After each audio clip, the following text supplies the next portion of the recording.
Ce mardi 17 octobre 2023 a débuté le premier colloque international Assurance et marchés financiers organisé par les cabinets Bridge et Financial Capital sous le haut patronage de la Conférence interafricaine des marchés d'assurance, la CIMA. Le colloque se tient au Crystal Palace Hotel de Douala et va durer 2 jours. Durant ces 2 jours, il sera question pour les acteurs des marchés d'assurance d'examiner les opportunités qu'offrent les marchés boursiers et financiers pour les sociétés d'assurance.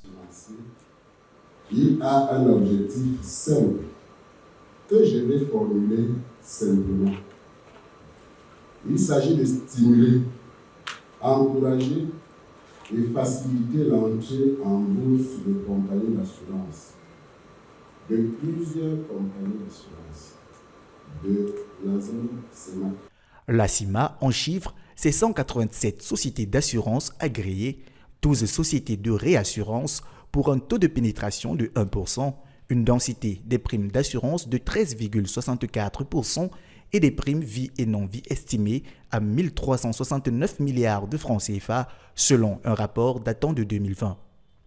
Pour le secrétaire général de la CIMA, le but du colloque est clair, il s'agit d'emmener les porteurs de l'épargne publique à financer l'économie des pays de la CEMAC. Nous avons invité nos partenaires, à titre privilégié desquels les assureurs que vous évoquez, pour cet échange ici.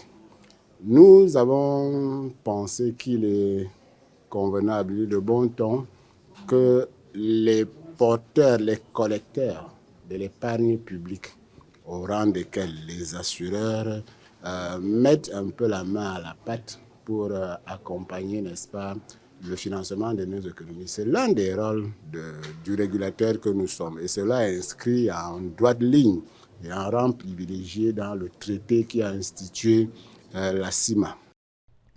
Les intervenants de cette première journée, parmi lesquels Jacqueline Adiaban Kembe, présidente de la COSUMAF, et Thierry Kepeden, président de l'Association des assureurs d'Afrique centrale, ont plaidé pour la diversification et l'enrichissement des tests de la CIMA en vue de saisir les opportunités offertes par la bourse. La COSUMAF, quant à elle, ayant mis en place un dispositif réglementaire moderne et ouvert à l'innovation. Je suis Jean-Hugues Ambodo, depuis le colloque international Assurance et marchés financiers pour IBA Channel.